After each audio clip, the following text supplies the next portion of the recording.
Super duper wicked. Right, good afternoon everyone, and happy Tuesday. It's a Tuesday 3 o'clock slot. We're really mixing up the time slots here, and it's really great to have you here. So thank you for being here for another great webinar session. As always, do take the opportunity to pop down in the chat bot where you're calling from. It's always wicked to see so many folks from around the world.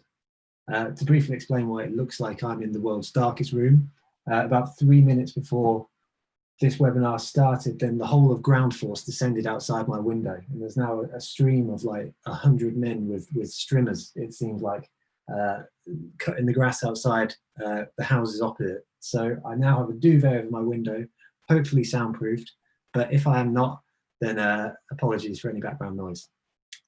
It's also very important to just quickly start this session by doing something which is always very much implied, but I don't know whether I've verbalized it for a little while. So I just want to say how grateful I am that you're all here today. It's been ages since we've run an event in person, but in that time, even though I miss your faces, the sense of community is like absolutely continued. So I just want to say thank you for being part of this today. The Marketing Meetup community is absolutely the best, and I'm so grateful. Today, our guest is Kris Tait. He's the US MD of the agency Croud. Croud operate throughout the world with an enviable business model. They use their team of 207 in-house people to deliver projects for their 81 international clients, but then they also lean on the network of about 2,400 individuals from across the world on an on-demand basis to deliver projects when required. Just like this was the case when Daniel Gilbert from Brain Labs spoke with us a couple of weeks ago. When I used to work in the agency world, I used to look at what Croud were doing, both with a sense of jealousy, truthfully, but also admiration and taking inspiration from their actions. On a personal level and to the wider Marketing Meetup community, Croud was so important in the Marketing Meetup going stateside. It was actually Carly, who's the head of marketing at Croud, who suggested that we take the Marketing Meetup to New York. And it was the Croud who also offered up their offices for us to deliver our first event there. So they've been a huge part of our journey, and I'm especially grateful for them. So thank you to Croud. Anyway, speaking of New York, Kris was actually the first ever speaker at the Marketing Meetup in New York. Stood there on their audience, I remember feeling jet lagged and nervous, but also had an overwhelming sense of being welcomed by the whole team there. Watching Kris speak about attribution on that day, which is available on the Marketing Meetup podcast, so he's a second timer, I knew that we had someone on our stage who was operating, he told me not to big him up too much, but I'm going to, who was operating on a bit of another level in terms of competence, but while also matching that with being personable, welcoming, and just a really blooming smart chap. Today's session is relevant because we have a problem in marketing. We spend our lives focusing on tactics, and often that's at the expense of strategy and measurement. I've been there where, as a marketer, I've been spending all my time spinning the wheels on tactical stuff, to the point where I get frustrated, I'm not able to demonstrate my value, and there's no long-term plan for what we're doing. That's systemic within the marketing industry, and ultimately it's getting us nowhere. Unfortunately, it's really easy to do. So how can we avoid that at any level in the marketing? Well, today, hopefully we'll have a better idea by the end of this session. This session will run as a presentation, and then we'll have a Q&A element as usual. And if you wiggle your mouse, you'll be able to see down the bottom, there's a Q&A feature. That's where you get your questions in. Please don't get your questions in the chat box because I don't look there for the questions. It's a lot easier to get everything in the Q&A section. Although, as ever, I'd just encourage you to stay positively lovely with your questions. There is a thumbs up feature to use there. So if you're commenting or you see a question that you like, give it a thumbs up and we'll start taking them from the top. On the topic of the chat box, however, don't forget to change your comments to all panelists and attendees. Otherwise, only Kris and I can see it, and it would be nice to sort of get you guys conversating amongst yourselves as well, because you're here to meet each other as well. finally, I want to thank all the sponsors, all of whom have been absolutely unbelievable. Like, I don't even know when COVID struck. I don't even know. You know, the marketing meetup journey has been going on for 4 years, and every one of these has either stood by us in like this recent period or for a far longer period. Every one of them were mentioned before the session in the lead-in email, and they will also be mentioned afterwards in the thank you email. If you could do one thing for the marketing meetup to help us continue doing what we're doing, it would be simply to thank the folks who are linked in that email. So I'm not going to mention in great length here, but I do want to thank Pitch, Content Cal, Fiverr, Redgate, Cambridge Marketing College, Lido, Brand, Further, Third Light, Bravo, and Human. Please just take the time to thank them. So I've seen so many lovely comments coming in from people all over the world, and it's wicked to have you here. And thank you, Caroline, for thanking the sponsors too. So Kris, it's over to you, my friend. Excellent. Good morning, everyone. Here in New York City in our lovely 2.0 office that is beautifully clean and defogged. So I thought I'd come in today to present. I'm just going to share my screen. Let me know if we're good, Joe. All good, mate. You got it. Good. So as Joe kindly kind of alluded to, we're going to talk about how not to get stuck in a performance marketing rut. And I'll define what that is, and I'll talk about why we get into it and what it looks like in maybe a chart in your data, and talk about how we can get out of it and a bit more around that as well. So as a quick introduction to myself, here we go. I started in the industry in 2009, and it was in a small town up in Northern England called Berwick-upon-Tweed. And I started for an internet marketing company, kind of a tech company that basically did everything possible to get you ranking on Google as a hotel or a bed and breakfast or a restaurant. And I think it was very interesting, gave me the inner workings of Google, and it blew me away. And that's what kind of made me interested in the marketing industry. Moved to London in 2011, joined Croud in 2012, been there ever since, obviously, and moved to New York in 2015. And I mean, if anything, it tells you, you know, wherever you are in the world, you can make it to New York, because I bet no one's heard of Berwick-upon-Tweed, even if you're from England. So it's been an awesome journey, and we've been in New York for 5 or 6 years now, and started the business over here. Got about 30 people in the office, which we're now in Soho, and really partnering with some super exciting brands in the US as well: Audible, AMC, Eventbrite, globally.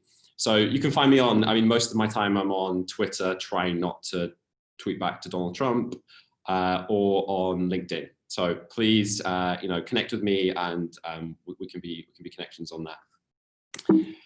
In terms of the agenda, so what we're going to talk about today is the performance marketing rut, and I'm not sure that's an industry-defined term, but I think it describes what we're going to talk about today well.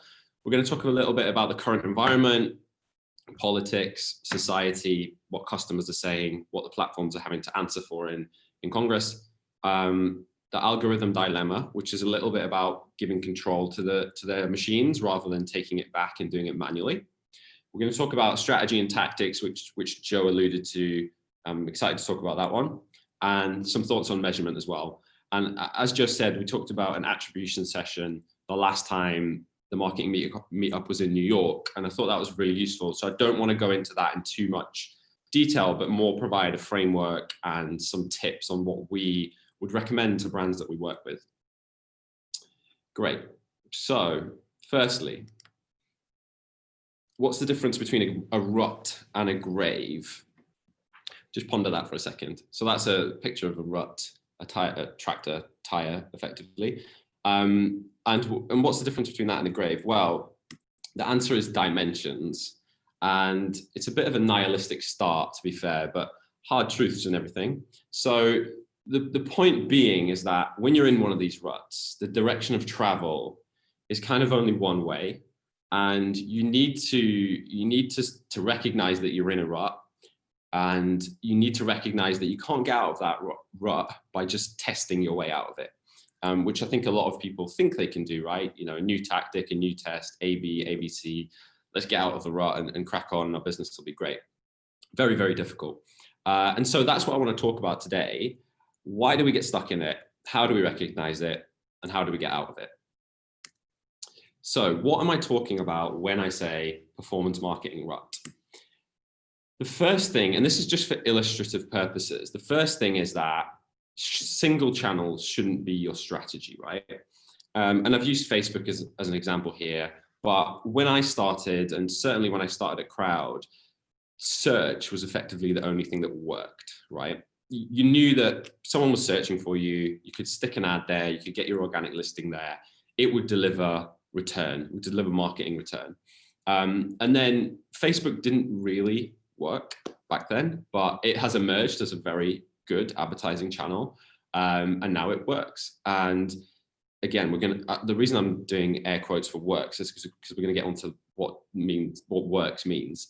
But you know, 90% of the spend, any new advertising spend, goes to Google and Facebook still, but they're not the internet. Like Google search is only there when someone's searching, but there's a lot of other time spent online, gaming, watching video, wherever it might be.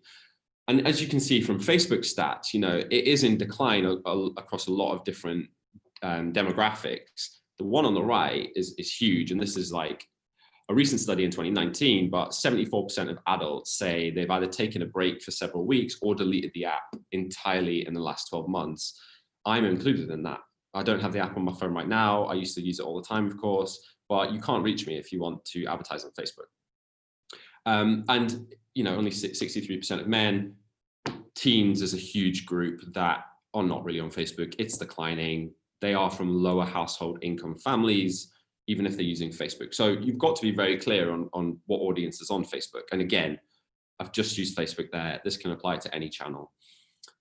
Study after study says that multi-channel, not single channel, multi-channel works much better for brands. And I know Mark Ritson was on this podcast, on this webinar a few weeks ago, which was brilliant. But he presented some data in the 10 key facts about driving advertising effectiveness that said, he basically looked at how many channels are in a campaign, and if there are that many channels, how effective is that campaign?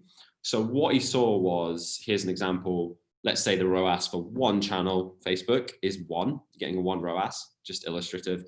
If you use 6 channels, you will get a 37% better return.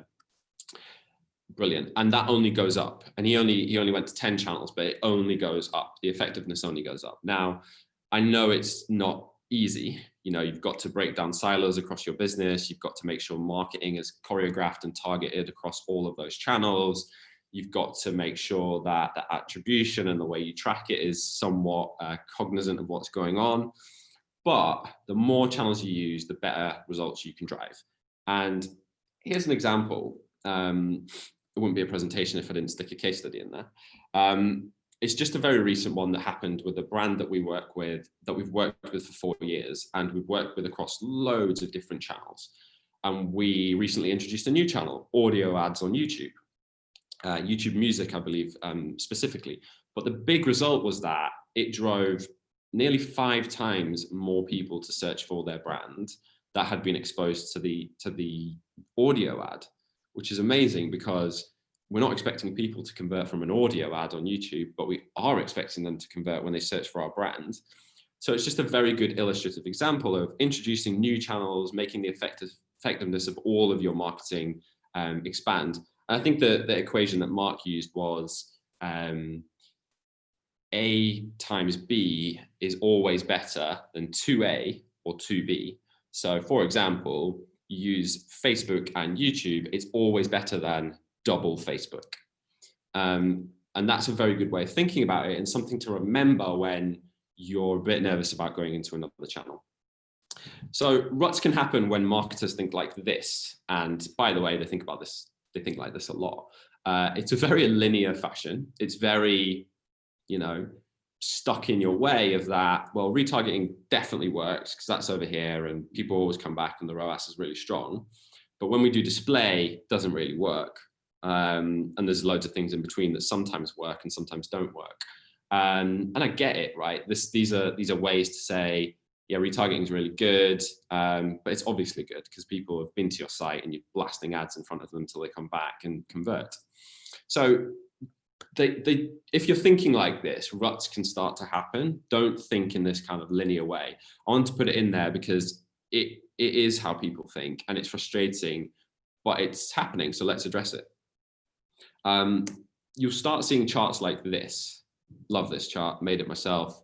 It effectively shows that here's your cost of marketing, basically your media spend, right? Let's just take Facebook. Here's how much you're spending on Facebook. And this is your cost to acquire a customer. So let's say you're trying to get someone to sign up for your service. As you, so your cost per customer is really efficient down here.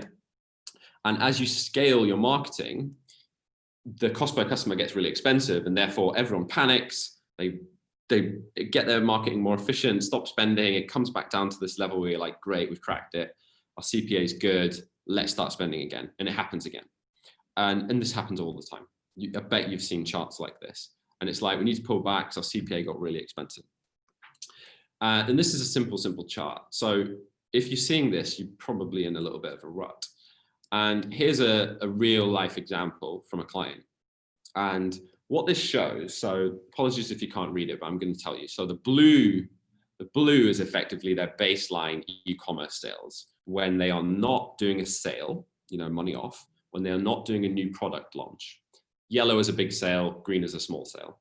And what it shows you here is effectively their baseline e-commerce sales is declining over time. You can see the blue line declining over time. So when they're not doing a sale, they're actually regressing as a business, but it's very hard to recognize that because all of these great things short-term are giving them nice boosts to revenue, and they're probably hitting their target. But what it also suggests is you're just targeting your current, the same customers that know about you. They're buying when there's a sale or a new product launch, not when there isn't. And therefore you're getting into this rhythm of like sale. And this chart, you can overlay this chart, which I'm sure quite a lot of you have seen, which is effectively from Burnett and Field, 2013, the long and short of it. And it talks about long-term brand building versus short-term marketing and sales activation. And you can see here, like, guess what? The people that do this sales activation, short-term, doing a sale, switch the Facebook ads back on. It's like it's like a drug. Just press the button, get the hit. Who performs better in that first year? Actually, the person doing the sales activation, they're performing better because they're getting all of these great increases of revenue. The long-term brand building is not actually kicking in until a year. But as soon as that comes, you're really in a bad position here when your marketing is short-term.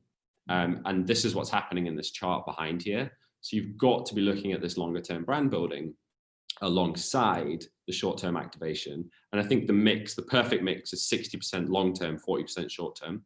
Very hard to get there from day one, but at least 50-50, right? And by the way, this CMO is the one that gets sacked most often. This CMO struggles in the first year, but is the one that's there the longest. So bear that in mind as well.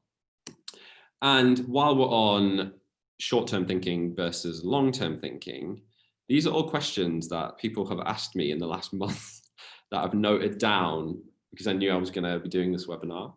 And I mean, we all ask them. So they're very short-term questions, and they're frustrating to me because they're just a little bit ignorant in the way that we know they're not the right way to ask things. But we've been pushed down this kind of like performance, just get the revenue driving tactics. Can we just do them, then expand? Well, if we just do them, then expand, we'll never then expand. We'll just keep doing them. So that's a really good point. And, things like love the strategy, but, will that work other than just influencing a conversion? Well, isn't that the point? We want to influence these conversions, and these people don't know us, so we have to influence them. And so, it does make my head explode a little bit. And I think what we can all do is just commit to not being that marketer. Think a bit more, be more considered in your questions, and just be a bit more curious and strategic about why you're asking those questions and what you want to get out of it. Because if you keep asking them, we're gonna stay stuck in that rut. So that's the kind of outline of the session. I think that's what we're going to talk about. That's a performance marketing rut. That's why we're in it. They're the kind of charts that you see. So the other thing, and we've touched on this, is the over-reliance on Facebook or Google or Amazon or any single channel is risky. And there's a clear signal of that right now in everything that's going on in the world. So I posted on LinkedIn last night that I was waiting to update all my slides till 5 p.m. because every day something new happens on antitrust or the boycott or TikTok. And, you know, it's very apparent and very, very in the news. And it's interesting because I work in this industry, I'm following it very closely, but I wonder what the impact is on consumers as well. But the point is that if Facebook and Instagram is your strategy, and there is this boycott where all of your customers expect you to be involved in that boycott, because everything around what that boycott stands for is everything that your brand stands for. Now, therefore, if you turn off Facebook because there's a boycott and Facebook is your marketing channel, your business is not going to work. Like, it can't sustain no revenue for a month. So you're in a very tricky position. And then the antitrust case that was going on last week about breaking up Facebook and anti-competitiveness, they were asking very hard questions to Google and Facebook and Amazon and Apple. You know, it's a clear signal that they are taking this seriously. Whether or not in the US they do take it as seriously because they're US companies as the European Union, for example. You know, Germany have just ruled that Facebook did abuse their power of dominance in Germany and in Europe by combining the data from all of their networks, WhatsApp, Instagram, Facebook, and that was, you know, bad for consumers. And now consumers will have the option to opt into that or opt out of that. The US are unlikely to do that, I think, quickly, but it just gives you that sense of insecurity, right? If that is your business on that channel. And then obviously the privacy stuff is huge right now. CCPA, which is the same as GDPR in California, has been a bit lax, has been a bit, you know, people have sort of looked at it and gone, okay, we'll do it. They are going to get much tougher on it. And we've seen some signals coming out that it will go to other states and then who knows in across America, but you've got to take privacy seriously. We work with some hospitals, some refugee charities, like they do not want their data shared by the social networks, for example. So there's a lot of concerns here around what might happen with these platforms.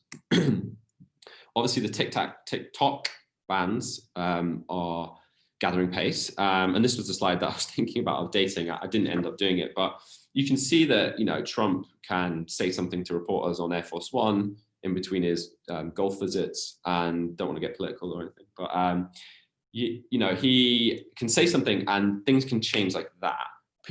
Influencers go straight onto TikTok and start pushing people to their Instagram and to their Twitter because they're worried, like they've built their whole audience there, and brands should be worried too because it's being used as this political pawn, and it's getting very, very interesting. So if TikTok were to get banned from the US, it sets a very interesting precedent. But also for brands that, I mean, I'm speaking to a brand right now that really targets teens on TikTok. That is absolutely their audience.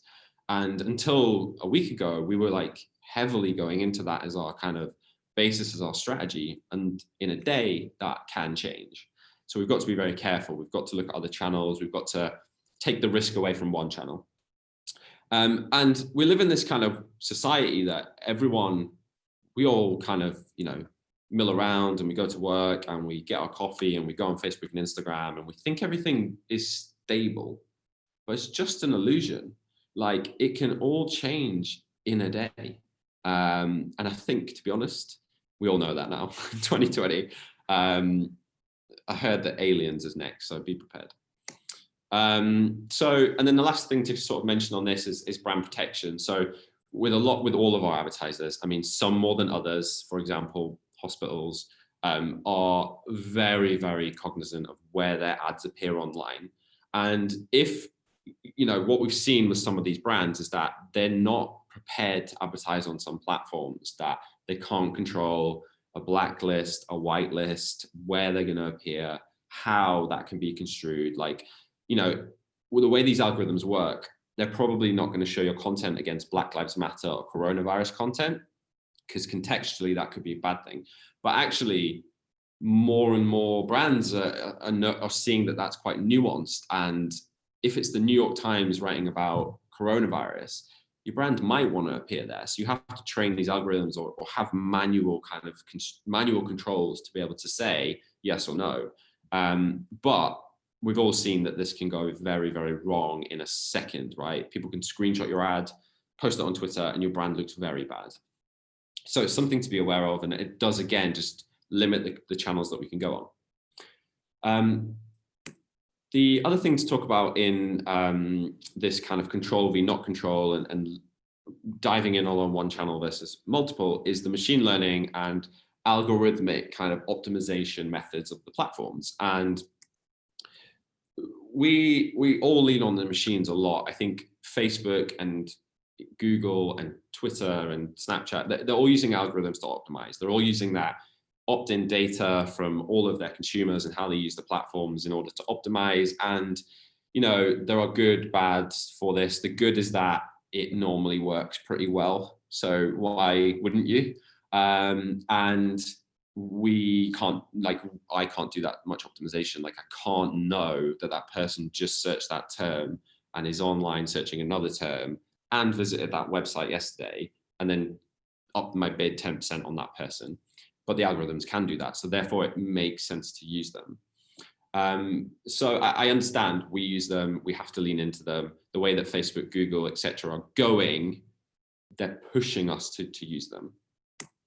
But there are trade-offs. So there is a lack of control with a lot of these products. For example, it might be budget control, creative control, campaign budget optimization, and Facebook is taking away a bit of the control and optimizing your whole campaign rather than ad sets within the platform.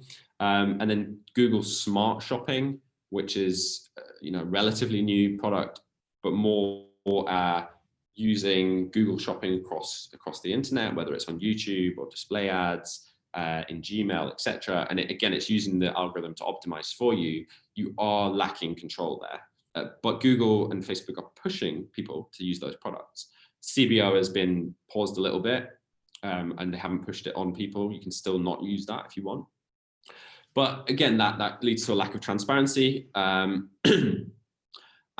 the other thing is that a lot of these algorithms can be really good at hitting your objective, but bad at scaling your marketing. So, they can be excellent at hitting your cost per customer that you want, but they're not able to scale it and spend money. And it takes quite a lot of time for them to learn if there's not enough spend or not enough data. So that is a limitation. And as marketers, we hate that. We hate that we can't control it and scale. And growing up as a search marketer, we love the control. We love to be able to control everything. And then there's the bad side of it as well. So the black box element, there are a lot of platforms out there, maybe retargeting platforms or things that you just can't see into. You set your budget, you set your goal, and that's it. You can't know where they're appearing. You just don't know what's going on. You don't know how many times they're targeting a consumer. It's not nice. And I get why people use them, but it is a bad thing about algorithms. The other thing is that it can limit the blacklist sites or the negative keywords that you don't want to appear against. Not great. Again, when I'm talking about brand protection and brand safety. And then obviously, if your bad data in equals bad performance, and if your conversion events are not quite right, if the tag isn't firing, if the first party data you're feeding into it is not great, it's a bit messy and it's just all of your customers, then it's not going to work very well. And you can't just rely on the algorithms to do that. And then lastly, don't just trust it blindly. Don't drive into the lake when the GPS tells you to. And The Office isn't the only case of this. I think there's a lot of cases of this worldwide where people do this. So just be careful, right? Don't just trust the machines completely. You need to be able to control it. And so if we do give the power to the machines, what can we focus on? Excuse me. So to the next bit, strategy versus tactics. I think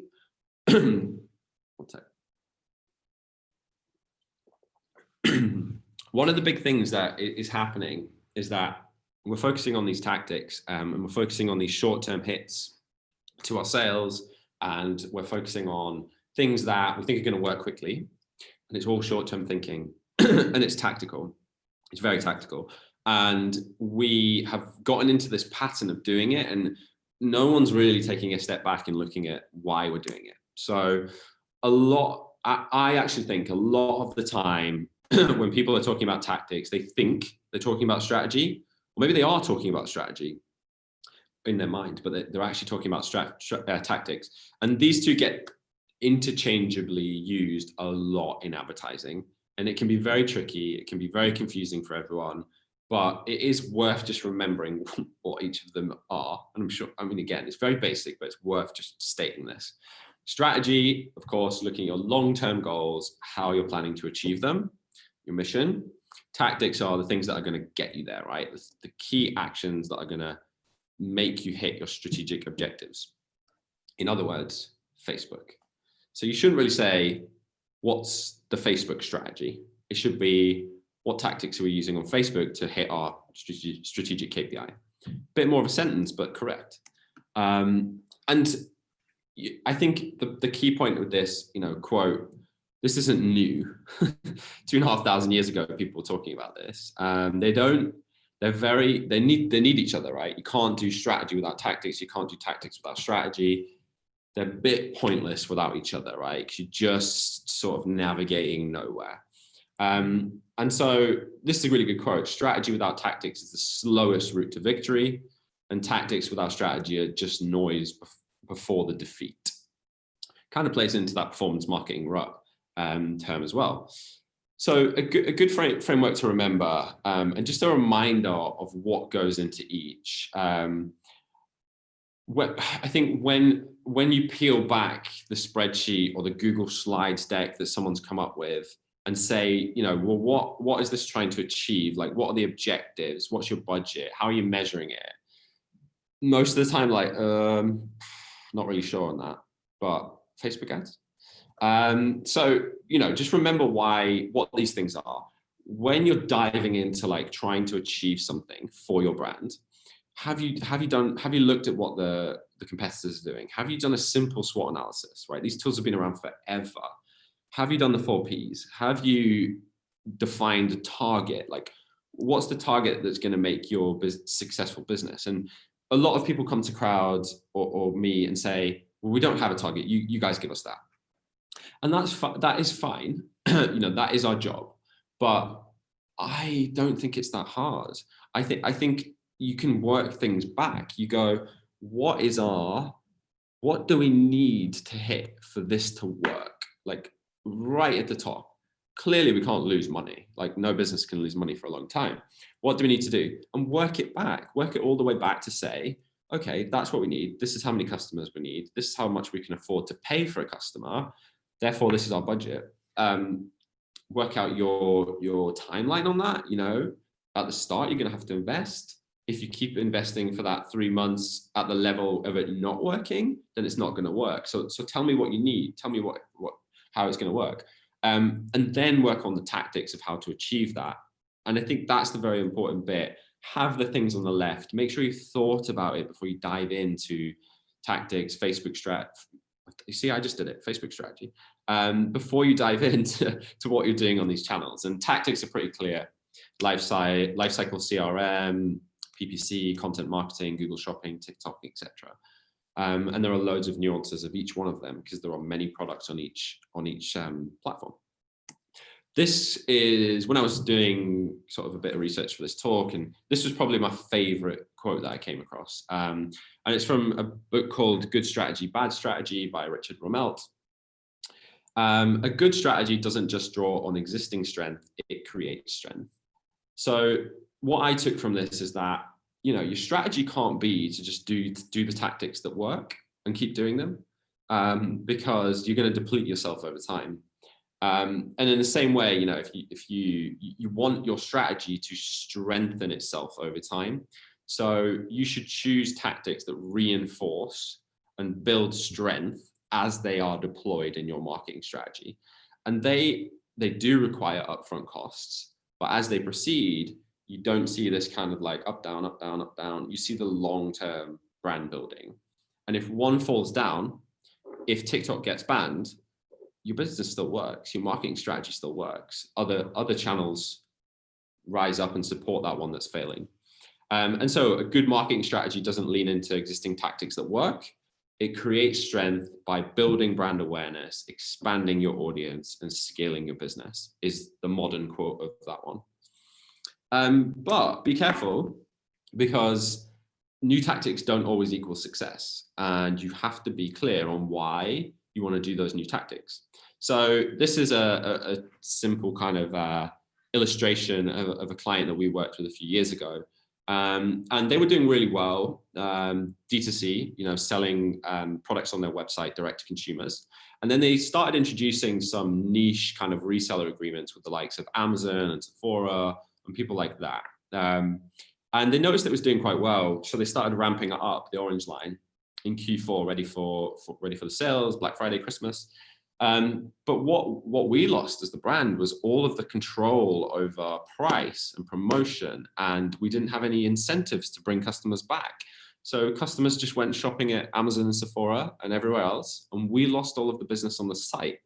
So it looked great. Look how good that reseller program looks. But it was terrible for the business. We lost all the customers, we lost the direct relationship, and we're on this sort of like short-term hit, business decline, and it was very hard to get back. So you have to be careful. The tactics need to make sense for your business. And so the point is, don't think like this. Well, try not to. Try to be a bit more considerate about the strategy and how the tactics are going to, achieve that. And think more like this. So, what are you actually trying to achieve? What's the challenge? What is this thing that your business is going to, blow everyone out of the water with? Do you have that? Like, if you're a marketing manager, does your boss have that? Does the CEO, can he tell you that? Try and get it. Then the business model should obviously try to address that challenge via metrics that make sense, or a product that makes sense. Then you've got your marketing strategy. Then you've got your marketing tactics. And don't think like doesn't work. Sometimes have a model to measure it. And we're going to come on to this in a second, but if you, I sort of saw a tweet yesterday that said there isn't a business problem that a pyramid on a slide can't solve. It's pretty funny, and it's actually probably true. So as long as you've got this, you're thinking like this, you'll get somewhere, right? You'll start making sense of why you're doing these tactics, and you shouldn't be doing the tactics if they don't achieve the business model and the challenge that you're set out to do. So success, I'm on to the last section here. Success doesn't come without measurement, and measurement is very difficult. So I wanted to give there's a couple of slides from the presentation that I did in the last marketing meetup. Only a couple, just to give you an idea of where we're coming from on this marketing attribution challenge. So to set the scene, most of us talk about digital attribution to start with. So that's when credit is assigned to a digital touch point. So someone's clicked on an ad, someone's viewed an ad, someone's downloaded an app, and we all get really obsessed with this. And then there are a couple of other ways that we can do attribution. So econometrics or media mix modeling, which is a regression analysis, and it looks at all of your sales as a business and then pairs it up with other factors like when you turned on your TV ads, or when you spent 100K on Facebook, or whenever you did something else. And you can only do this after the fact. So it's great to kind of understand big activity, but it's not great for optimizing media on the fly. Controlled experiments are another good way of doing it, where you would say, okay, let's look at Northumberland. There's not that many people in Northumberland, where I'm from, and the south of Scotland. Two different sort of areas in the UK. And let's do one we'll put advertising dollars into, one we won't. Let's see the impact of the sales, like the uplift on sales, right? And you can kind of look at it like that. And we do that a lot over here with different states to try and understand the impact of media in the different states. And then over the last 10 years, I think it's fair to say that most of us have done this. So we've either relied on last interaction, the last thing that delivered the sale, give that the credit, or we're on this kind of road to say, well, let's give things equal credit, or let's give things the first touch point credit. And we're getting a bit more of an understanding of digital touch points. And you probably started sort of playing with this in Google Analytics, where you have a last interaction, a first interaction, a position-based, and you have all of your channels nicely defined. And then you say, well, okay, well, what happens if we give organic search first click? Okay, it looks less valuable than last click. And you start, and that's very useful exercise to do. But people are starting to get obsessed with digital touch points. And I like digital attribution. Not having something to go on is also messy, but we can't expect to get to this perfect ultimate attribution because things break, technology's clunky, third-party cookies are going to get stopped in Google Chrome. And there's just so many limitations to this. And I think we have to give up on this having the ultimate digital attribution, because it's not going to be there. It's just not. You know, you look at Apple kind of axing IDFA with app tracking. There's loads of limitations. And with privacy, it's only going to get harder to track people all across the internet. So what we're doing to be a bit more practical, there's two more slides. And this is kind of how we think about it. And this is an example from one of my colleagues that presented it to a brand and talked about what they should be doing. And the first thing is, this is if anyone hasn't signed up to Avinash Kaushik's email, he's a Google digital marketing evangelist, analytics guy, brilliant email, comes out, I think once a week, and it is always really, really good. But he talks about slaying the data puking dragon. And what he's talking about here is that people are obsessed with metrics and obsessed with tracking everything. And there isn't a lot of kind of point or productivity in focusing on metrics, like click-through rate, just everything. It gets in the way of what you're trying to achieve. So you should focus on KPIs and just eliminate metrics. Really, you should. It's scary, but you should. But you can't have too many KPIs, right? That will also be very bad for your company. So what if your CEO, your CMO, your boss, your director, they all give you 5 KPIs? You've got 20 KPIs. Not going to happen. You're not going to be able to do anything. You're going to be paralyzed and not be able to run marketing and be scared to do it.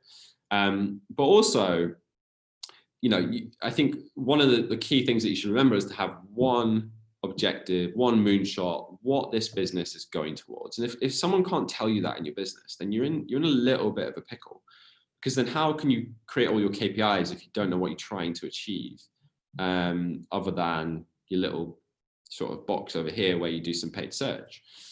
So we think that, you know, you should have 1 or 2 really key performance indicators, but you need BFFs for all KPIs. Means that the other KPIs can give you an indication of why you hit your main KPI. And I'll come on to that in a second. Measurement should be forward-looking. Everyone spends way too much time looking back and trying to diagnose what happened, never quite getting to it, making a decision on bad data, and moving forward with that, and it might not be the right decision. And then WWE, what, why, expected outcome should always be looked at. And so more specifically, keeping it simple, far too many people look at this stuff. And it is the in-flight metrics, it's the diagnostic metrics. They're the things that you're looking at daily, weekly, and we're obsessing over, like click-through rate, CPC, the rankings and things like that. And it gets in the way. And what it does is it makes us make knee-jerk reactions. When we see that a ranking has just dropped from 1 to 3, we panic and the marketing strategy goes out the window. And the next 3 weeks of working out why that keyword dropped and doing everything to get it back up, when actually it could just be a fluctuation in the way that Google sees your page. So again, one of my colleagues calls it the line of being worried. Don't worry about the stuff on the left of this line. Just as long as you're hitting your KPI, don't worry about it. And that gets us onto the KPI. So the core KPI, I've made this one up in this instance, but it's a good KPI. Increase revenue 30% from 1 million to 1.3 million for the financial year of 21. Very good KPI, right? It has the number that you want to increase it by. It has the benchmark, which you did 1 million last year. It has a time that you need to achieve it in, the financial year of 2021. And it's one thing, increase revenue. So if, and along the way, you have KPIs that you need to hit to achieve that. And they should be looked at as, are we doing the right job here? Do we need to change anything? But they shouldn't be knee-jerk reactions. If you have this one core KPI, then everything here can make a bit more sense. And you can say no to people. It's not going to achieve our KPI. You want to boost that tweet? No, not doing it.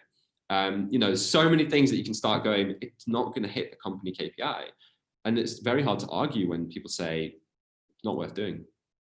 So this is kind of how we were thinking about it for the brand. And it starts really helping just solidify in their mind, okay, so this is what we're going to look at. We're going to look at it quarterly with the CMO. We're going to check on it monthly, and we're going to check on it by the diagnostic metrics, but we're not going to change our strategy based on, okay, we didn't quite hit our revenue by 10% this month. Let's do loads of sales to get it back up. Because then you're just working in this short-term thing, and you go back to that chart with the blue declining e-commerce revenue over time.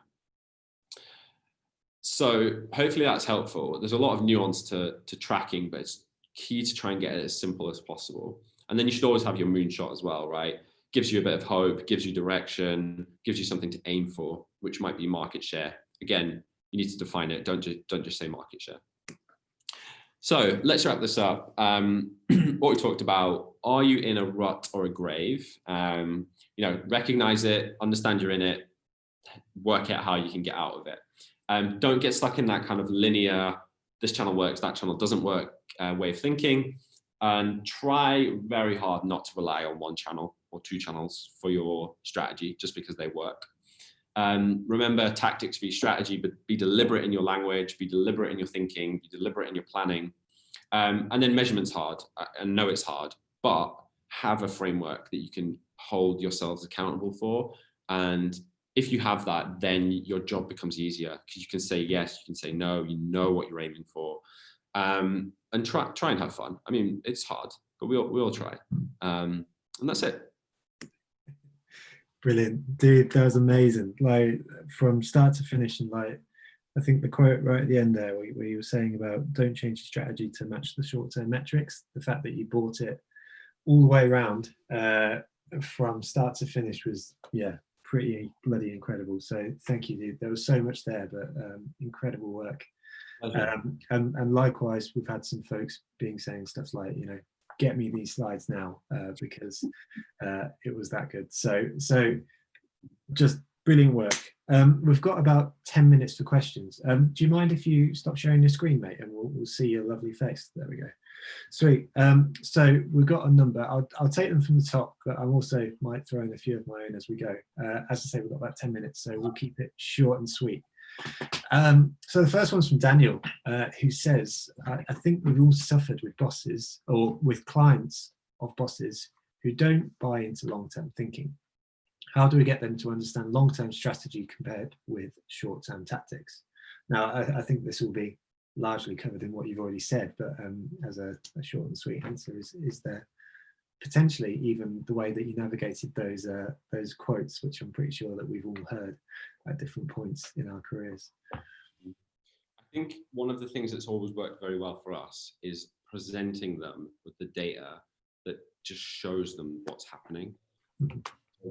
That chart that we showed earlier with the blue line declining over time as the baseline of sales, if that chart doesn't get through to your boss that we're in decline when we're not doing sales, then it's never going to get through to them. So, but it did get through to them. You need to show them it's happening, present the data, do some analysis, and it really, that is the key thing that will get through to someone, not just saying it. Yeah, no, that makes perfect sense. And if I was to take it one step further, so you've given the example of some data. If you can't find the data, where do you go? I mean, do you argue the logic, or do you argue the magical, or what would you do if you're doing something that's never been done before, as an example? Probably I would go back to all the theory on it. I wrote an article about the short-term CMOs recently, and it was just it was an argument for like not sacking CMOs after a year because they're not achieving the goals, and because you're just getting into this constant cycle. And there was like the Gap CMO who came in with an amazing strategy, long-term strategy, and sort of like a big strategy for turning the brand around. And by the time she could even do it, she got sacked. And this is constantly happening. I think if you can build up some of that theory, I mean, the Binet and Field, long and short of it is a very good piece on, if you can read that, around long and short-term building with many case studies. And I think there's a ton of case studies out there with brands that don't exist anymore, and it diagnoses their marketing. So yeah, I would say research. What I've always done is come to the table with research and things that you can do about it, and new products that you can use. Everyone should aim to be the smartest person in the room, right? When you go to that meeting with your boss and your CMO, if you're saying things that they can't argue with, you're in a great position. Yeah, absolutely, love it. Cool. Okay, so we've got we'll take the one from Kevin first, because I read that, and then we'll go to the one from Marlon. So the question from Kevin reads, in terms of leaning on the machines, is there a minimum number of clicks / budget size that you recommend the campaign has before even attempting to use machinery as a fundamental part of the job? And I guess I would also add, do you think there's a baseline responsibility of marketers to understand the platform before we look to automate it as well? Okay, so the first question is that there is a baseline. It isn't something that there is like one answer, because the platforms are all different. But there are many cases where on some platforms you need 50 conversions a day, and that's very difficult for some brands, right? That might sell a very high product price item, or they're not spending enough money. So what you can do is obviously move your conversion event a little bit further up. So the conversion event for a company that we work with is actually add to cart, because it's a very big item. It generally takes 90 days to decide that you want to purchase the item. So when you put it in your cart, that's a huge signal that you're interested. And there are a lot more people putting it in their cart. So then we can optimize for people that look like that person. It's optimizing in the same way, right? So that's a good way to get around the sort of limitations and budgets, and just think about, okay, if only 10 people are converting a day, 300 people getting it in there, or maybe 1,000 people getting it in their cart a day. Let's use that. Yeah. The second question was around understanding the platform, what it does for your brand, or yeah. Well, yeah, I mean, as an example, I guess Google Ads have the option now to automate your bidding. Mm-hmm. However, if you went in there as a newbie and you just let Google run the ship without understanding the platform first, then presumably you could lose out. But that being said, the flip side is the option's there to automate it, so why wouldn't you? So mm-hmm. Do you think marketers have that responsibility to learn, or can we just lean into the machines a little bit more? I think that we should be curious, and we do have the responsibility to learn about it. There are many instances where people get tripped up because some of the small print might say, well, actually, your budget's $100, but we have the ability to go 20% over or under that if we see the opportunity for your brand. And then all of a sudden you've spent 120 and you're like, what happened there? My budget is 100. And there's a lot of stuff like that. There's a lot of things where they can do that. So you've got to be very careful about how you manage your budgets on a monthly basis. I think we should all be very curious about how these things are working, and it just makes you smarter, and it makes you understand like why you should use that for your brand, rather than just diving in to the things that work easily. So yeah, I'm not discouraging people from using the machines. I think it's very useful and it saves a lot of time. But what are you going to spend your time on doing now? There are loads of things you No, that makes sense. Sweet. So we'll go to a question from James, who says, so in fact, to give a bit of context, we did a bit of research with the marketing meetup a couple of months ago now, where we asked agency side and we asked client side, what were the things that mattered to them the most? And overwhelmingly, on the client side of things, the thing that they said they valued the most was implementation. So James's question is, do you find that you end up helping with the strategy part is almost like unpaid work in the start in order to deliver the correct tactics that the brand should be focused on and sort of like implement at a later stage? So I guess, do you? And if you don't, then how do you get around that?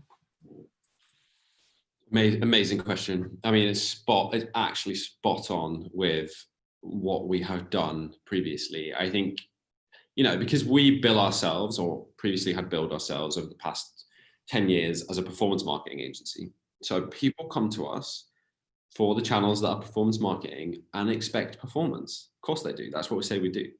But you know, it's difficult if someone comes and says, well, we want you to run our paid search in isolation of everything else that's going on in the business. And so we have obviously recognized that over the last 3 or 4 years. And now our proposition is more around, you know, working with clients on research, data and insights, planning, and feeding it all into a reporting suite that enables you to look at all channels in the business. Because if we're just running paid search or Facebook ads for a brand, then we get held accountable for that channel. But actually, all of the channels interact. And if we don't see what's going on with those channels, we can't advise that business very well on what they should do. So more and more is what I'm saying is more and more, sorry, the answer is yes. We have to work on strategy at the start without getting paid for it to make sure that our job is good in the end. But more and more now, we don't really work with brands that just want us to do one thing. We want to be more involved with brands. We want to consult with them on what's best for their business. And that is a partnership. You know, whether you say you're an agency or a partner, being a partner to the brand is the key thing that makes the brand successful and us successful. And our business is set up to do that now. So we wouldn't dive into Facebook without having a strategy anymore.